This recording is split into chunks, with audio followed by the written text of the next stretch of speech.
Hello, everyone. Welcome to the group meeting / quantification seminar today. And we are very happy to have Ryohei telling us about symmetries of stabilizer codes. Thanks. So my initial title was Symmetries of the Stabilizer Codes, but after preparing my talk, turns out that I'll be just talking about a very specific class of the stabilizer code, just the tutorial codes. So slightly change my title to the focus versions. So yeah, I'll be mostly talking about the tutorial codes in some several different dimensions, like including 2+1 dimensions and 3+1 dimensions. The Hamiltonian just looks like this in the case of the two space dimensions, like it is defined square lattice, and it is the many-body system of the qubits defined on the square lattice. And the Hamiltonian has the property that it is a stabilizer code, so each local Hamiltonian commute with each other, and you can simultaneously diagonalize it to exactly solve the system. And it has a property that this Hamiltonian is capped in the sense that in the thermodynamic limit or large system size, there is some finite number of the ground state isolated from excited states separated by some finite energy gap. And the people are interested in this kind of Hamiltonian, polycode Hamiltonian was originally proposed by Kitaev.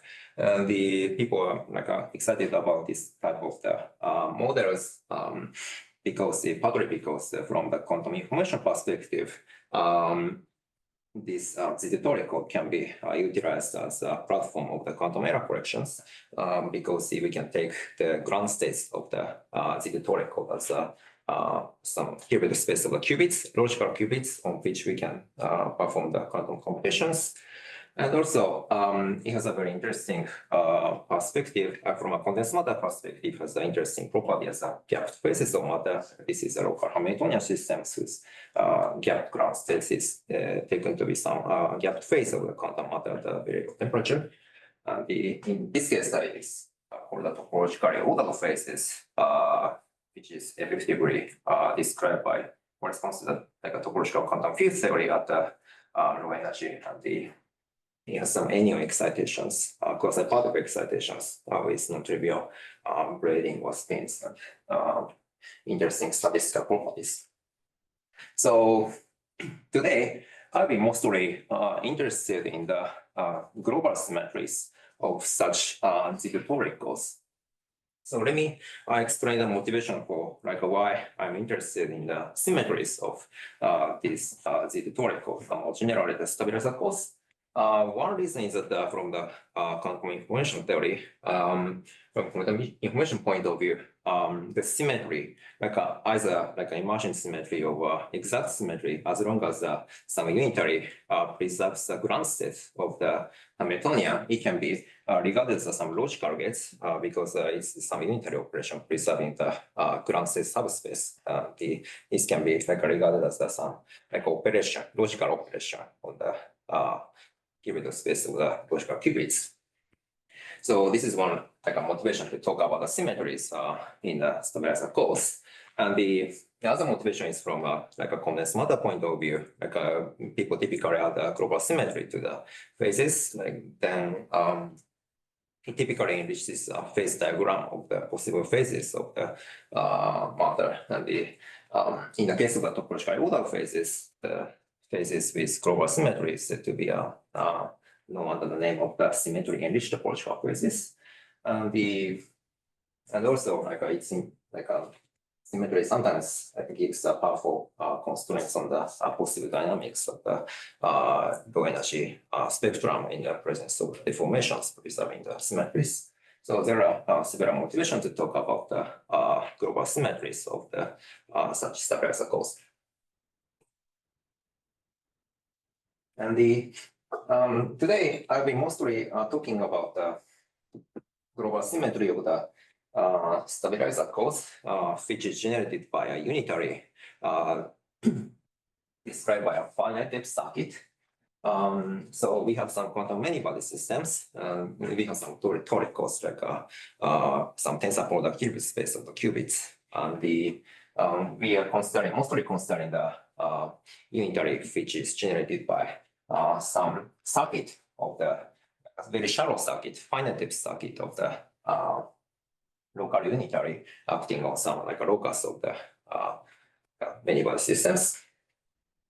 And this kind of class of the like unitary logical gates generated by the finite depth circuit as gives us the important class in the quantum computation because the unitaries generated by the finite depth circuit give rise to the fault tolerant class of the logical gates because the like for example in the presence of the errors like if the unitary is implemented by some finite depth circuit, it typically like spreads the error only locally around the shallow light cone, very shallow light cone of the circuit. So it motivates us to talk about such kind of the finite depth circuit, which is like tolerant to the errors and easily implementable, like compared with non-trivial unitaries like serial. Sorry, but by symmetries, do you mean something that commutes with the Hamiltonian or something sometimes, that is yeah. ground state invariant? Yeah, that's a great question. Yeah, thanks. Let me try to clarify. Like when we talk about the logical gates, like it doesn't necessarily have to commute with the Hamiltonian. Like it just have to like preserve the ground state subspace. So in that sense, like it's rather corresponds to the emergent symmetry rather than exact symmetry of the Hamiltonian. So what typically happens is that like some unitary like preserves the stabilizer like a stabilizer space, code space of the many body Hamiltonians just preserve the ground state, but it's kind of acts non-trivially on each local Hamiltonians, like by some adding the stabilizers, additional stabilizers to the some local Hamiltonians or something. So specifically, if you're here, they say in the torus, space is a torus, how many symmetries do you have? In the case of Z toricos, Yeah. Well, it has many symmetries. Like if you consider the, depends on whether we talk about some unitary, like which doesn't act faithfully on the ground state here in the space. Yeah. I understand that. Yeah. When you say symmetries, which of them are you referring to? So I'll be mostly, by logical gates, I'll be interested in like a symmetry which acts non-trivially on the Hilbert space, ground state Hilbert space. So it doesn't act, for example, it doesn't contain the like a Wilson line operator which is supported on a contractible loop. Like it's just doesn't. It is a Hamiltonian, but not really. Do there 4 elements in the symmetry? Yeah, like one form symmetry is like a symmetry generated by like line operators are just 4 basically. But like there are also some zero form symmetry which exchanges E and M, for example. Like we are also talking about this kind of symmetries, like as long as it acts non-trivial of the some ground state subspace. So any other questions so far? Just remind me some elementary things. So this one from symmetry you just mentioned, that does it commute with the Hamiltonian? It's commute with the Hamiltonian, yeah.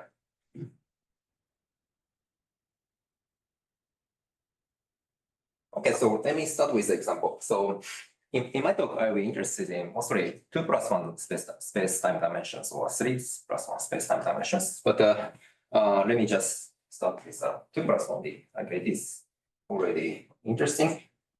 So in 2+1D, the torical Hamiltonian is just this guy. Like so we have a Seratis and we have a cubic on each edges. The setup.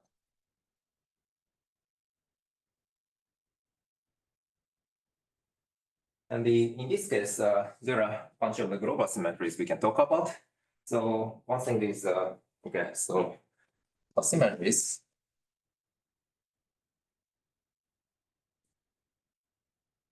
Of the Z2 2+1D. So it is there are a bunch of symmetries. Z2 Z1 for symmetry. And Z2 times Z2 symmetry.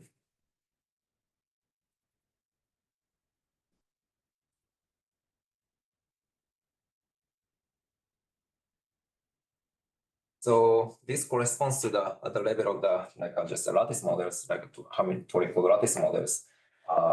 This corresponds to the one of the Z2 global symmetry corresponds to the product of the Pauli Z gates on the edges. And the other guy is supported on the edges of dual lattice, and it is a product of the X operators here. X operators cutting edge lines of the dual lattices. And each corresponds to the electric and magnetic particles of the Z2 case theory. And and there's actually some Z2 zero symmetry.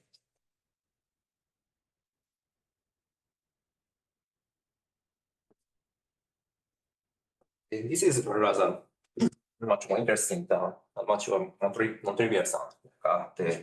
This C2 times C2 one symmetries. So in order to understand what this guy is doing, let me just write down some actions for the Z2 case theory, just BF. In this case,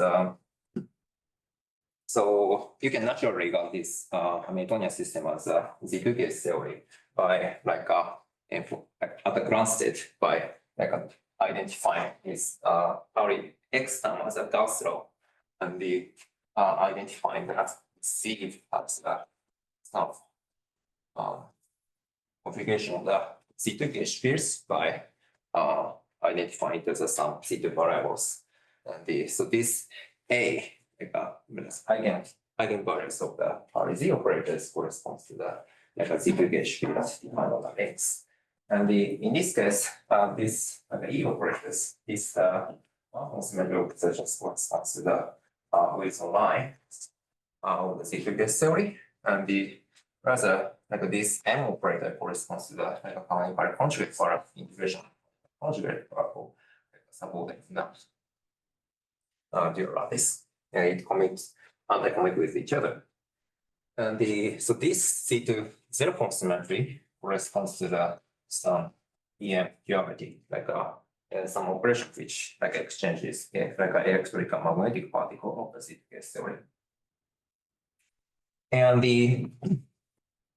so I think it's interesting to explicitly express this C2 zero form symmetry on the toric cos. So it looks like this. Since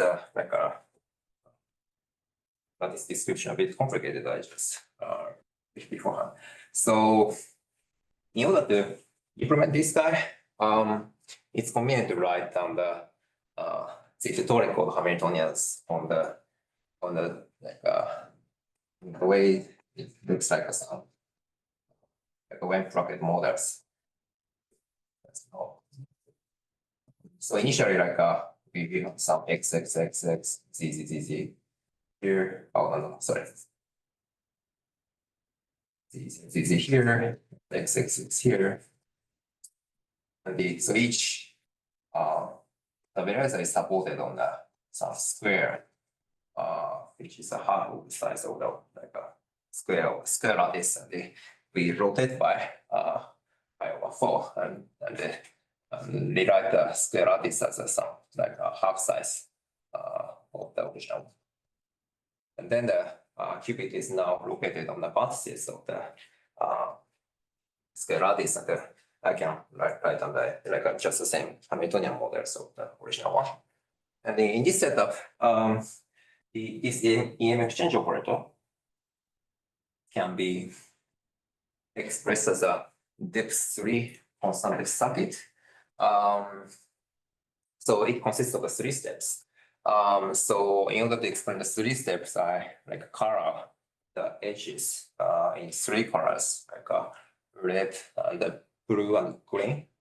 Sorry, but in that way, inside each of the square, I don't know, the diamond inside that does not have a turn.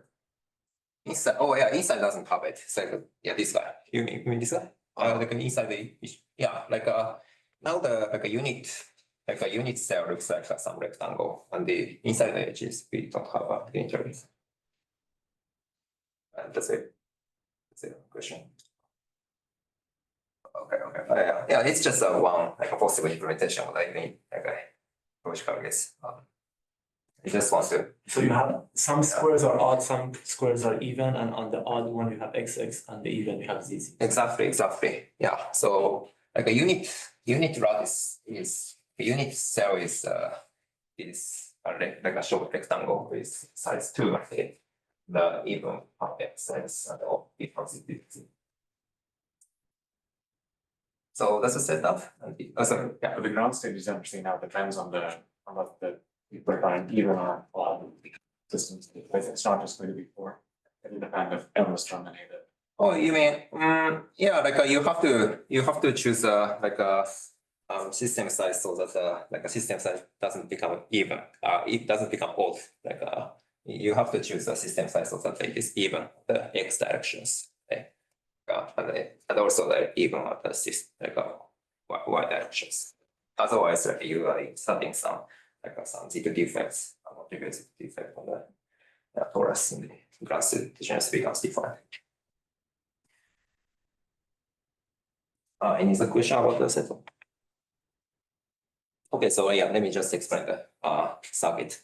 So I have 3 colors on the edges, and it consists of the 3 steps. Like it's a finite circuit. And the first step, I operate this local unitary supported on 2 qubits on each red edges. And the second step, we operate this guy on these vertical edges. And then the third step, we operate this these 2 qubit gates on the green edges.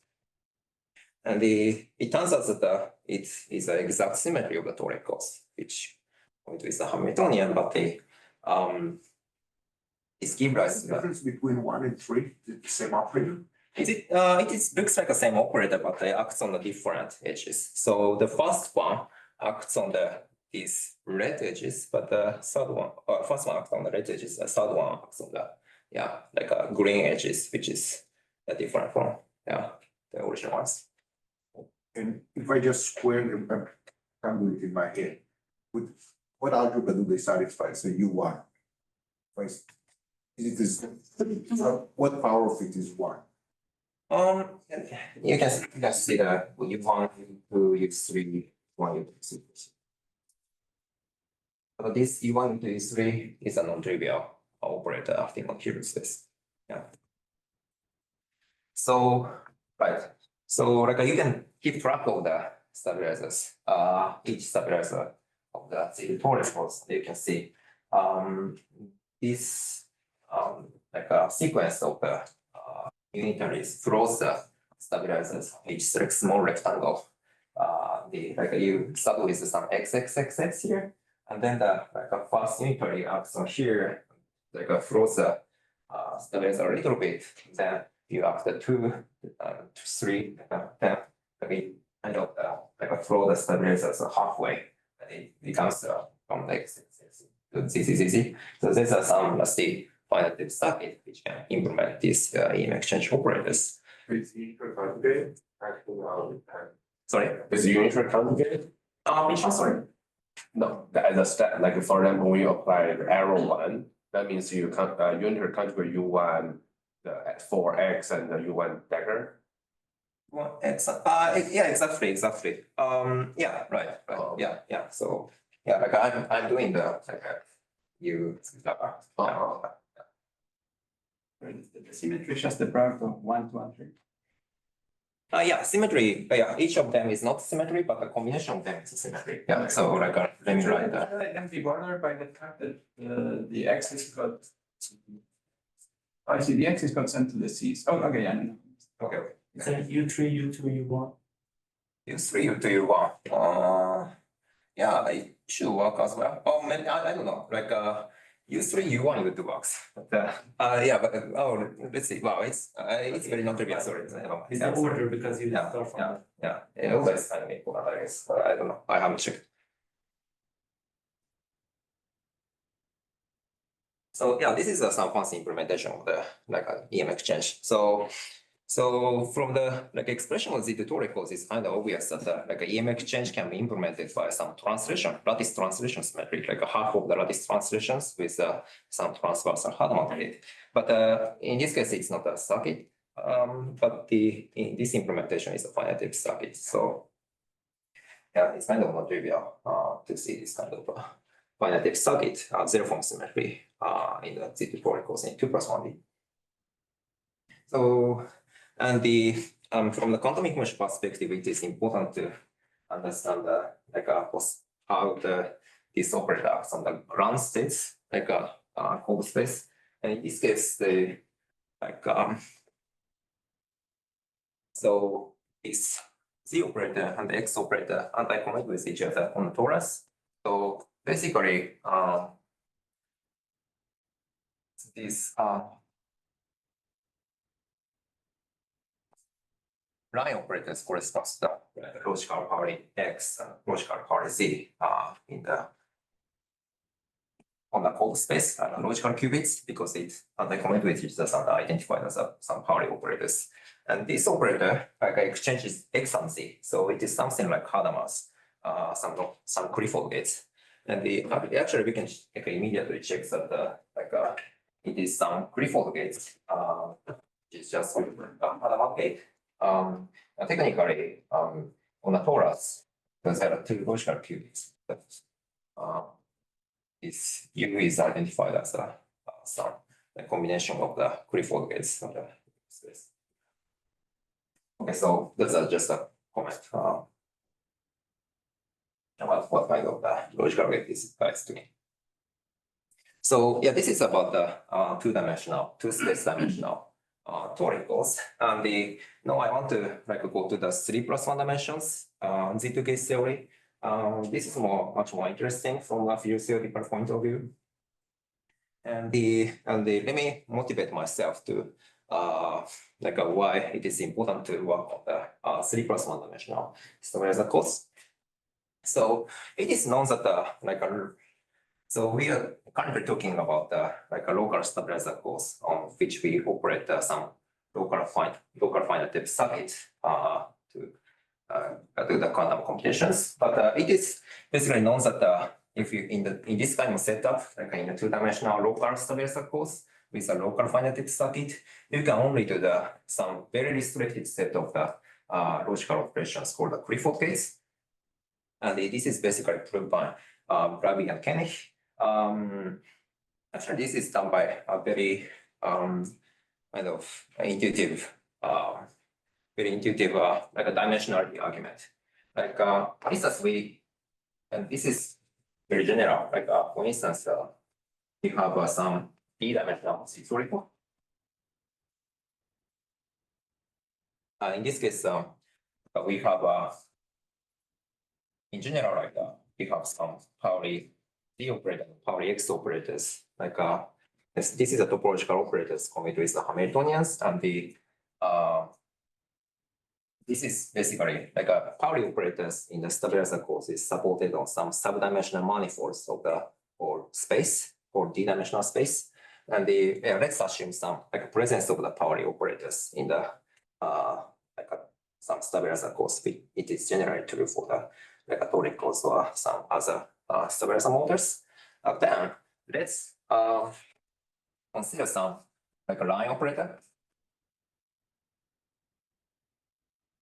which is a logical gate, and let's consider the finite circuit on the line, on the crossed line of the d-dimensional space. And then you can immediately see that a finite circuit on the line can only implement a Pauli operator on the whole space, because basically it can be just immediately seen by some dimensionality argument.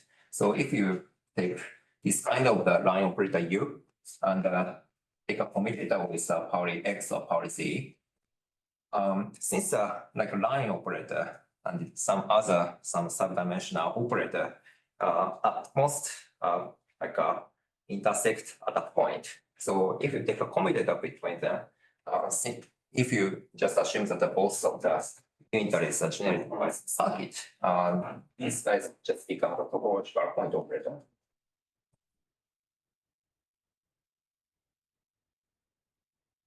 So maybe they are local.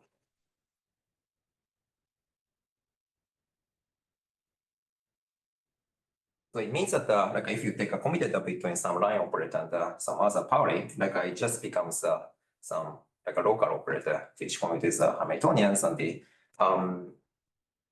basically in the like if you believe that the energy is described by TQFT, there's no like non-trivial local operator. When you say commutator, you mean UX, U inverse? Exactly. This is UX, U plus, C plus. And if you like if each of the like unitary is implemented by some finite circuit, you can contract the the star operators away from the intersections, and this guy just becomes a local operator supported nearby the intersection. So by this kind of argument, like we can basically see that this U line operator must commit with Pauli up to some phase. It means that this U is also some Pauli operators up to some phases. And similarly, if you consider some surface operator, like supported on like some subdimensional manifolds of the whole space, again by the some intersection argument, like if you take some surface operator S, take the data with Pauli, it becomes a line operator. It at most becomes a line operator, like if everything is generated by some finite circuit. So this is a line operator. The line operator is some Pauli operator.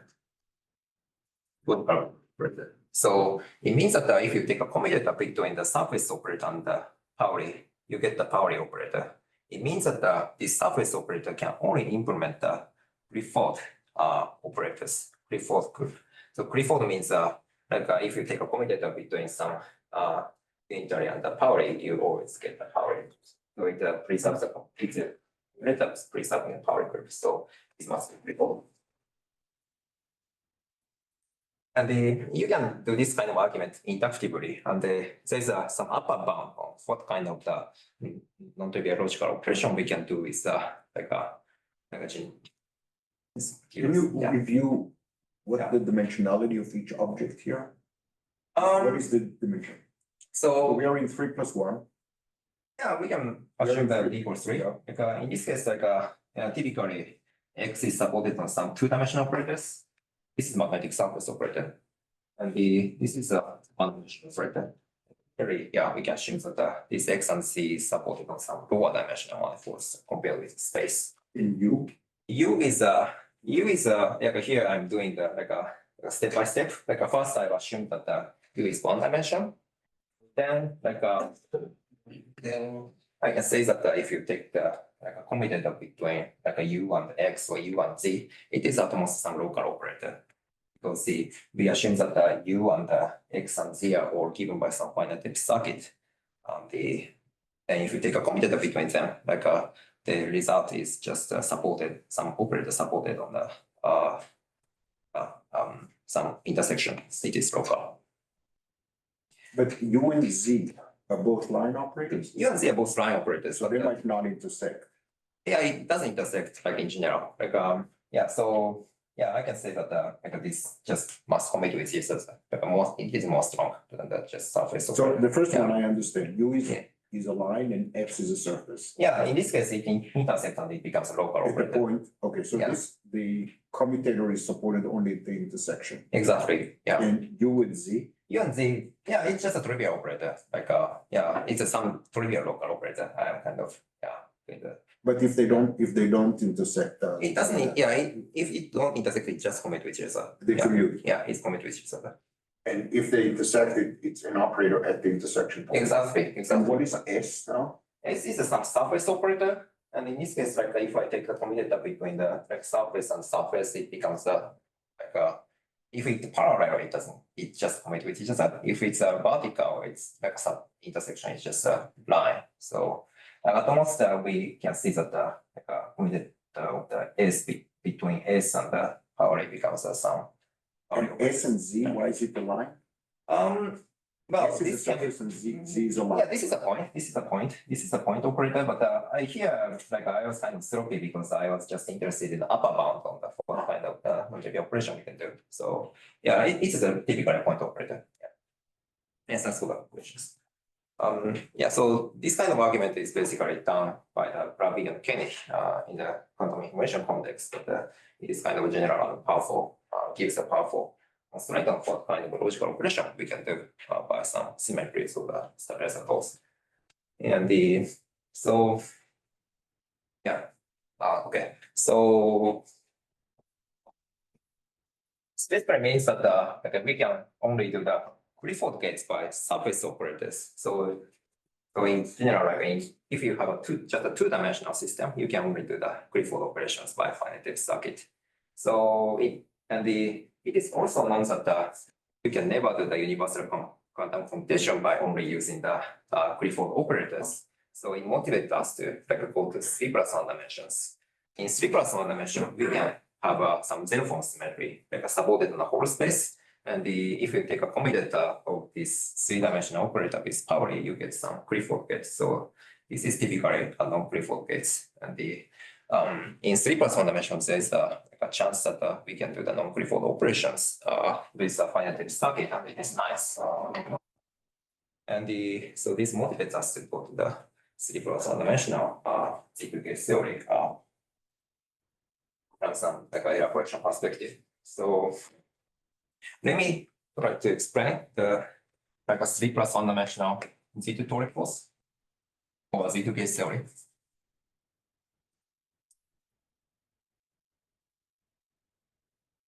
Or maybe Z2 gauge theory.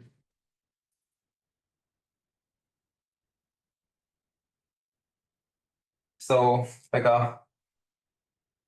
in 3+1 dimensions, it becomes kind of ambiguous by the word of the Z2 gauge theory in 3+1 dimensions because there are several choices of the theory of the Z2 gauge theory. So let me write down the several choices of the theory, which can mean the Z2 gauge theory in 3+1D. One is just a vanilla gauge theory. This is just a usual Z2 gauge theory. So A is a form. B is a Z2 form.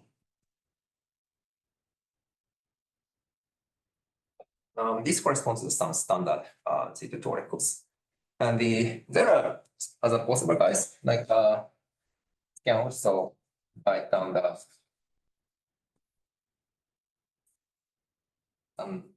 twisted analog of the Z2 gauge theory. So here I add some coupling that we feel with some space-time background. So here W2 is a sequel plus.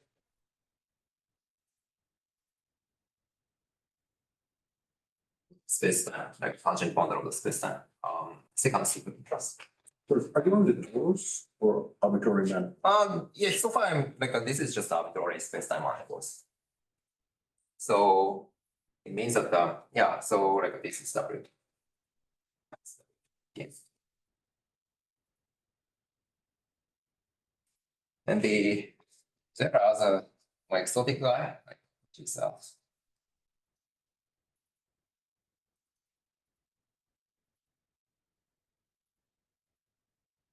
and this is a subsequence.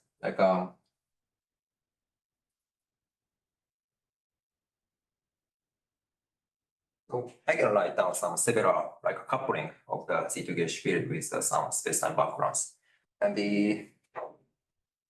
so here, so let me leave some comments about each of the theories. So this is the most fundamental ones. So in this case, we don't have so in this case, we have some Wilson line operator, Z2 Wilson line operator with the electric particles, and the electric particle just behaves as a boson in this case. And in this theory, we have some a Wilson line operator, which is the integration A along the line. and this defines some quasi-particle excitations. And in this choice of the theory, this electronic particle, because of that fermion, emergent fermion operator, and coupling with some non-trivial states and background modifies statistics, self-statistics of the particle. And the other choices is even more exotic. So in this case, the particle excitation is fermionic, and also there is some non-trivial statistical property of the magnetic surface operators. And I will not be talking about this operator. This theory, and this theory has some non-trivial gravitational truth anomaly. And W2 and W3. Sorry? We're in 4 dimensions. Is the last term W3 coupled? Yeah, W3 couple. Yeah, this is W3. Yeah.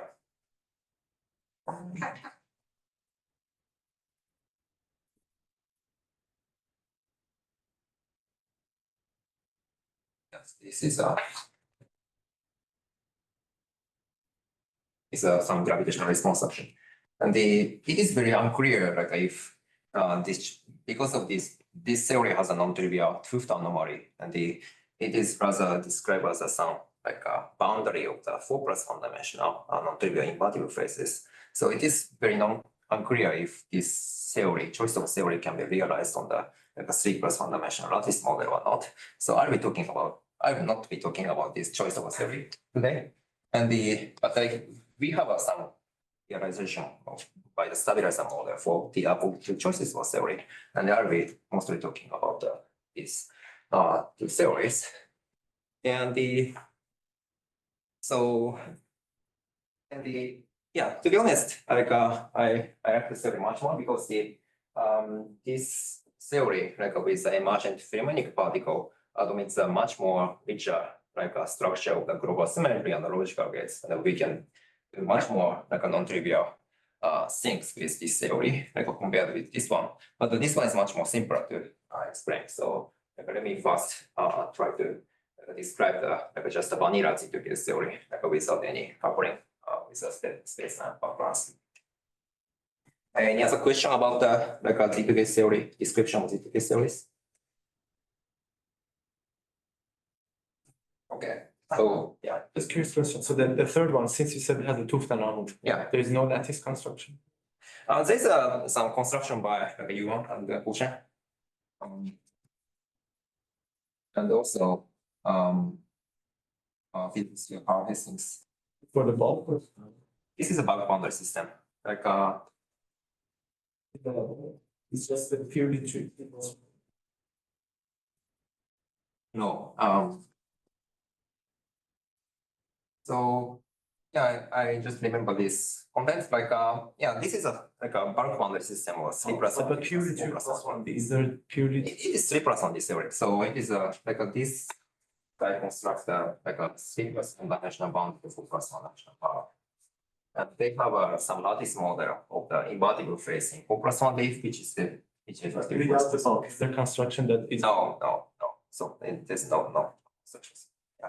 Is the 5-dimensional theory based on W2, W3? Yeah. So at the level of the response action, it just is a function of the W2 and W3.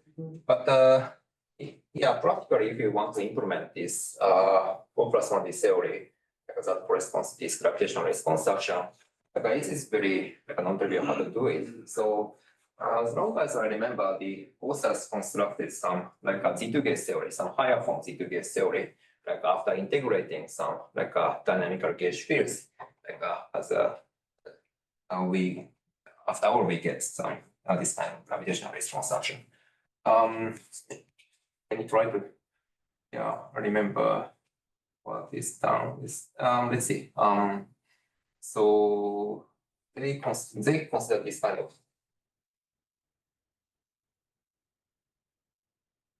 Let's see.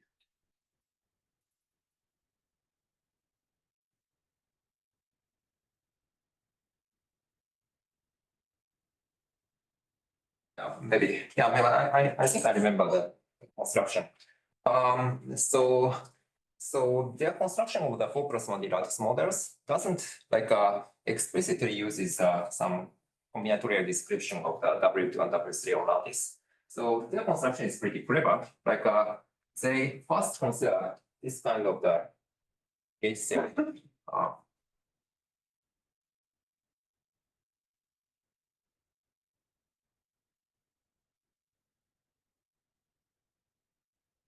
So here C3 and C2 are like a dynamical two-form C2 gauge fields. And this is dynamical, so it should be integrated out.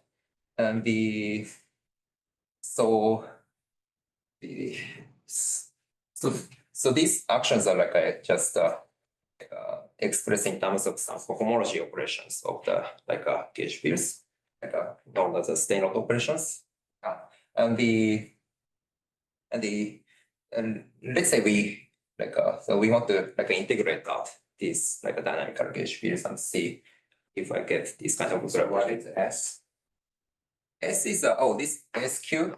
SQ is some cohomology operation. Like it is a map between cohomologies. So this is a Steinrod operation. It maps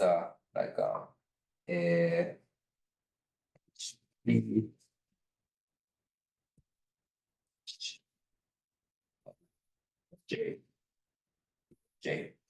So this is some a map between gauge fields, which are the degrees of the degree J here. So this is a 5 forms, this is a 3 forms. And the properties of the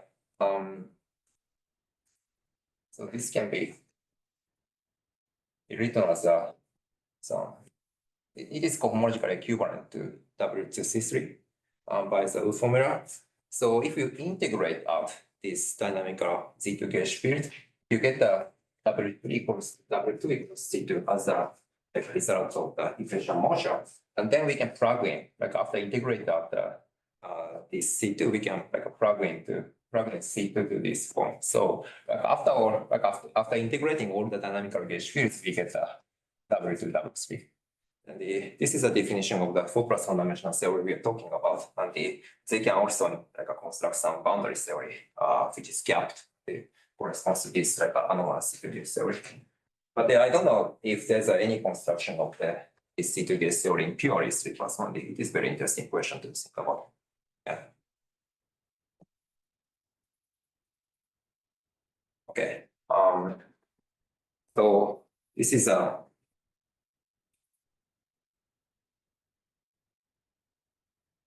this is some details about the C2 gauge theories. So let me talk about the symmetries, global symmetries of this C2 gauge theory, where the particle size are bosonic or fermionic. So let me start with the bosonic case. It is much simpler, but a bit more trivial. So here, so maybe let me enumerate the series. So 1, B, and F, depending on the statistics of outputs. In the case of the bosonic case, there are a bunch of symmetries. It is to bosonic case.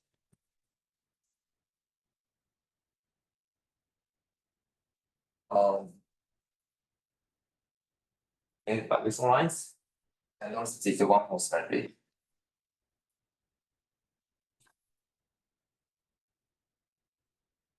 And by the surface of this is a 2 form. And it is also interesting. Yeah, sorry, I forgot to mention that here I'm interested in modules.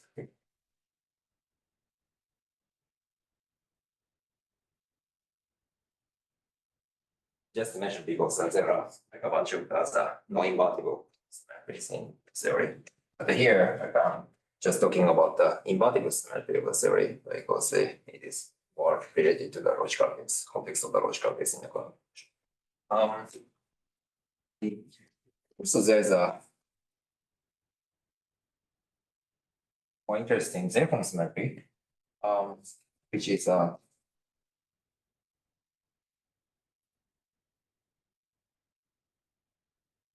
it's an integration of some like a third cohomology class on the some action topological action on the three-dimensional manifolds. So this is the so in here we are talking about zero form symmetry, so the defect is supported on some three-dimensional space, and we are integrating this we're putting these actions on the defects and this defines actions. Then we are topological operator theory. It's basically on the ground space. Exactly, yeah, well, depending on choice of the space, but yeah, if you consider the On 333. on the torus, it's trivial, I think. But if you consider for example, RP3 or some non-orientable space, like prime water times this one, it acts non-trivial on bigger space. Yeah, so depending on the place of the three-dimensional space.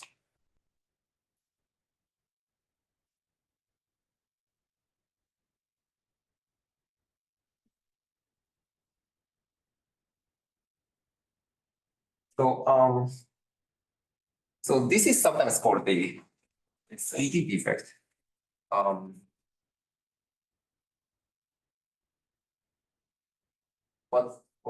Let me try to explain what we mean by this. So one reason for this one is that this topological action on the defect is taken to be is regarded as some topological action of the non-trivial SPT phase, bosonic SPT phase with Z2 symmetry.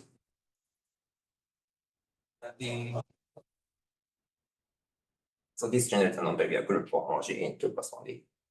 So that's why it is a non-trivial action with respect to the Z2 gauge fields. And at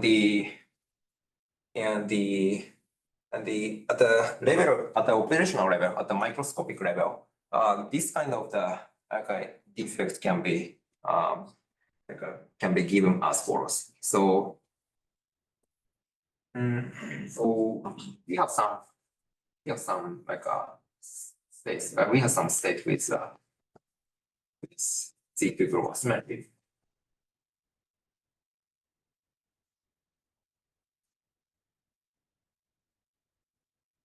And this kind of defect is this is a picture before gauging. We are talking about the Z2 case theory, but we can naturally regard this Z2 case theory as some state with a Z2 global symmetry with a Z2 gauged. So after all, we want to gauge the Z2 symmetry. But before that, let me just talk about some system with Z2 global symmetry before gauging. And then I can insert some state SPT state.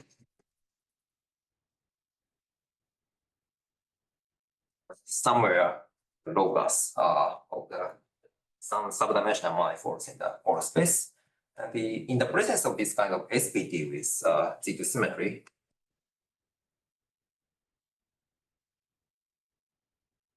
if you gauge the Z2 symmetry, we end up with some Z2 gauge theory.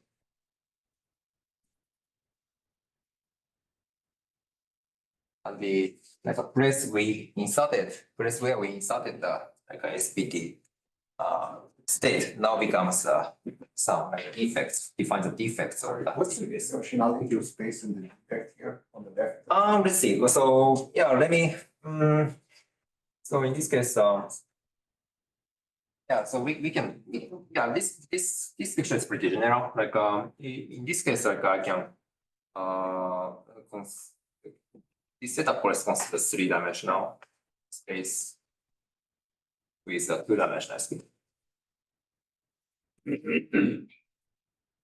And after putting some SPT states on some locus, you gauge the Z2 symmetry. Then the system on the SPT phase is coupled non-trivially because it shares the same Z2 dynamical gauge fields. So this defines some, So in the bulk, you have a Z2 gauge theory. In the 3D bulk. It's Yeah. hard to see from here.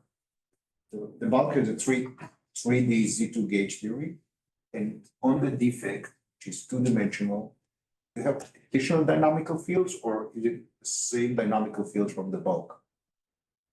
yeah, this is the same dynamical fields on the bulk. So yeah, that's why we have here A gauge fields, suppose the defect is same as a Z2 gauge theory in the bulk, same as a Z2 gauge field in the bulk. So both of the bulk and defects share the same gauge fields. There's no dynamical gauge degrees of freedom located on the defects. Yeah. And this kind of setup can be realized by putting some faces of matter with Z2 symmetry and gauge the diagonal symmetry detected by this bulk and defects.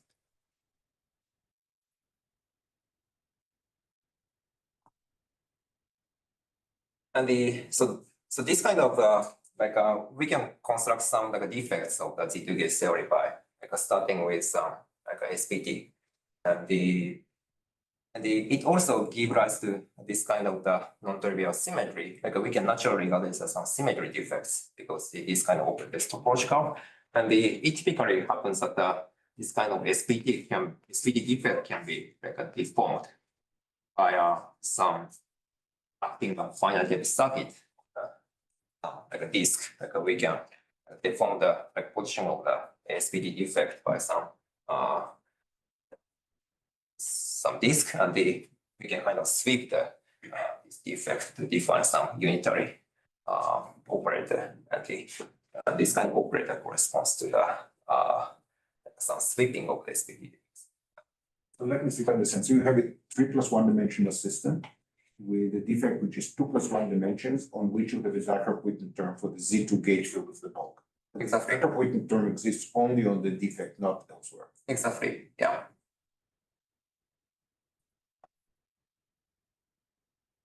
Right. So yeah. So this kind of like a digraph-Whitney term on the defect can define a non-trivial symmetry defects. And the interesting thing is that these symmetries are not quite a direct product with each other. It rather corresponds to the it rather forms some non-trivial higher group symmetry. It is a non-trivial mixture. It forms a non-trivial mixture among the different forms of the global symmetries. So I think I don't have enough time to explain the details of the higher group symmetries, but let me write down the equations that characterize these non-trivial three groups. So in the case of the so it can be expressed as some relations among the background gauge fields of the symmetries. Let me say backgrounds as C3, B2, and C1. In this case, we have a non-trivial three groups. So this is okay. C, B2, C1.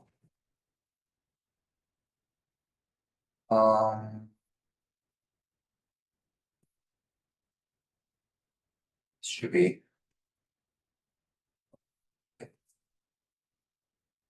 this non-trivial three group structure expresses a relationship among the background gauge fields of the global symmetries. And it means that these forms of symmetry forms non-trivial algebra, including the non-trivial commutation relation between generatable symmetries. And it turns out that this kind of three group structure enable us to have a non-trivial logical base implemented by this zero-form symmetry on some clever choice of the space manifolds. And in this case, it turns out that this zero-form symmetry can be implement some a Clifford logical base on the Z2 toricals. And let me just mention that this in the case of the Z2 toricals,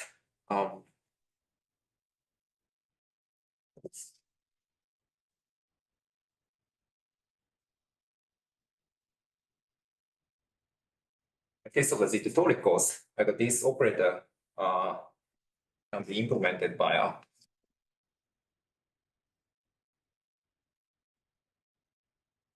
some circuit. This is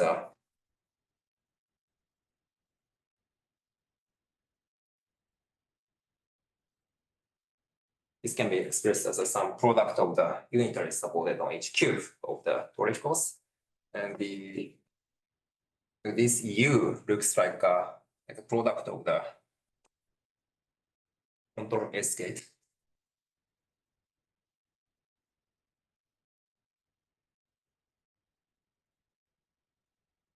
Supported on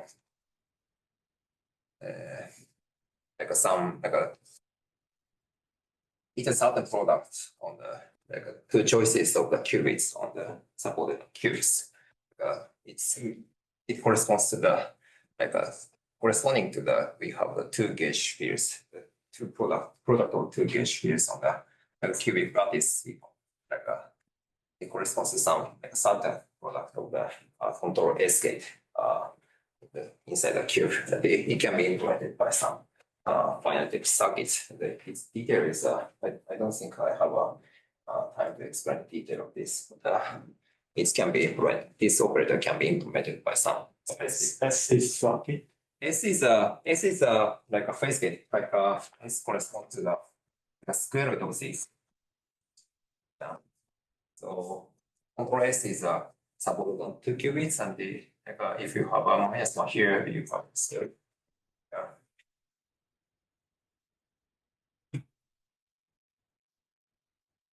So I think I have to stop here soon, but let me briefly mention what we can do with case with emergent fermionic particles. In this case, we can do much richer class of the we have much richer class of the global symmetry, invertible global symmetries. So we have let me just write down the symmetries.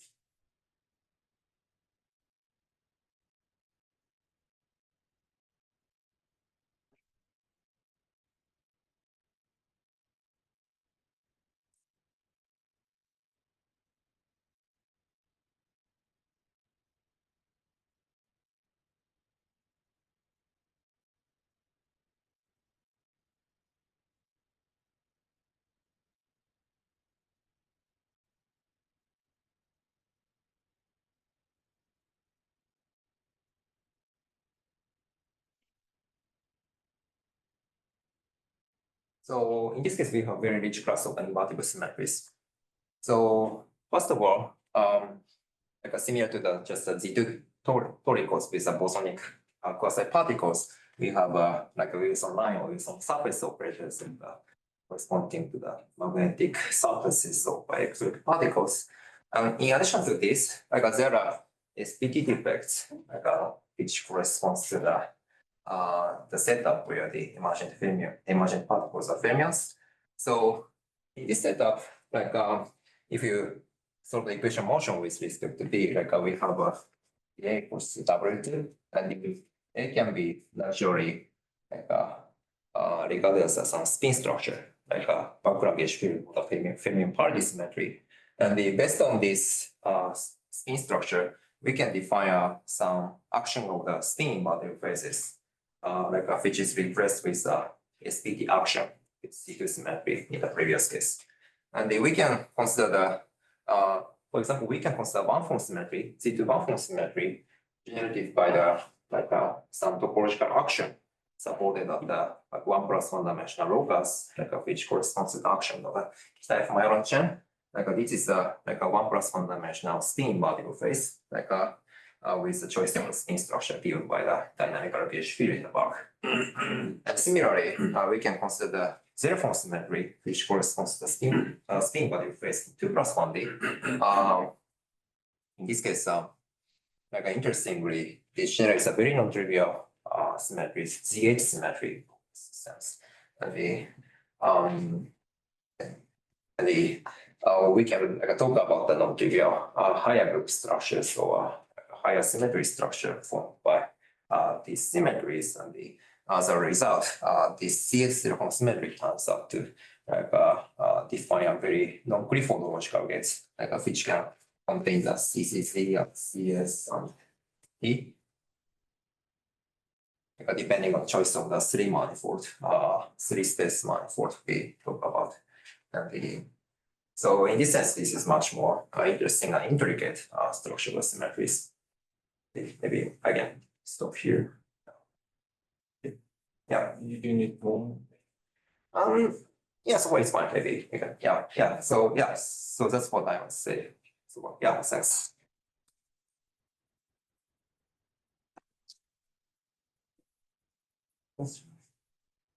You see the model that has these symmetries, does also have a lattice realization, maybe you said. Exactly, yeah, yes. What's the lattice? So okay, so yeah, thanks. So okay.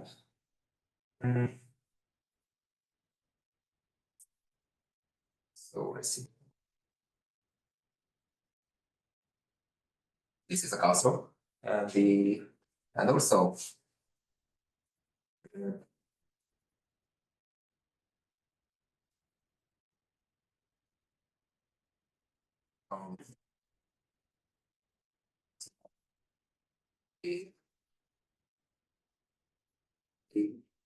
it's so let's see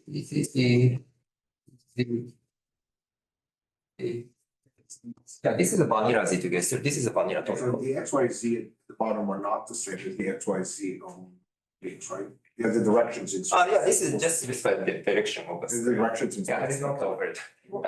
It's meant to be the sum of those three terms. Exactly. Yeah, like I have to. Yeah, maybe. That's like the V square term. Sorry. It's like the magnetic field square. Yeah, this is a beta, like a bracket, which enforces like a flatness condition of the Z-Gauge space. But this is a vanilla Z-Gauge theory. It's not corresponds to the Fermionic one. If we want to think of the Fermionic, we have to add some weird status here.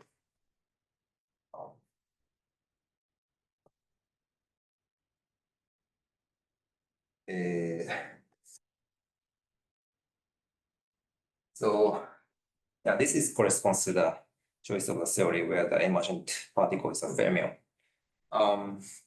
This is some modification of the vanilla Z2 particles, and we can check that these modified bracket operators converge with each other, and in this case, we can find a non-trivial line operator which is quite different from Z particles with a bosonic particle.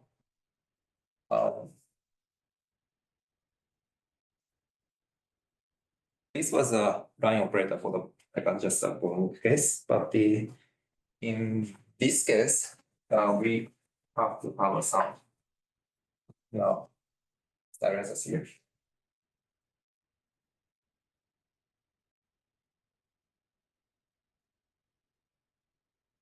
This is an X. See.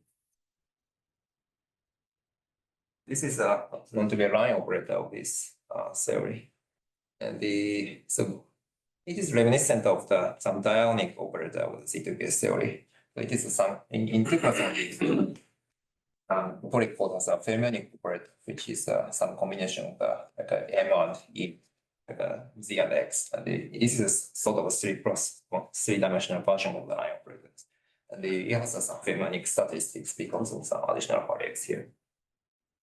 So this is some fermionic analog of Z2 theory. And then we can define some symmetry operators which corresponds to Z2 and Z8.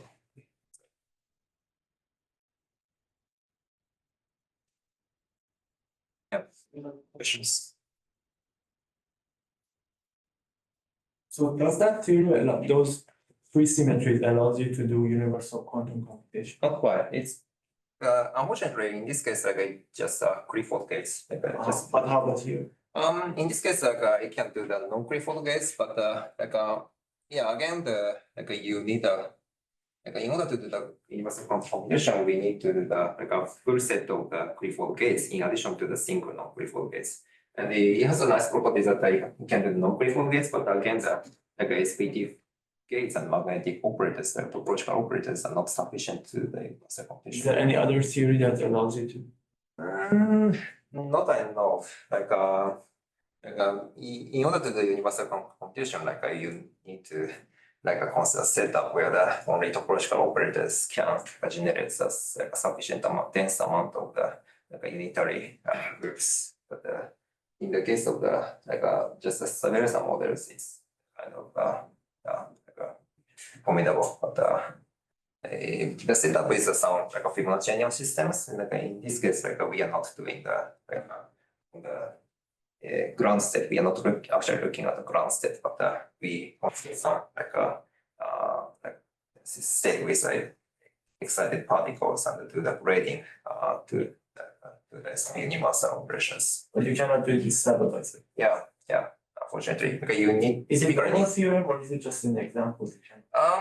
Yeah. I'm just saying it by examples because there's no specific argument.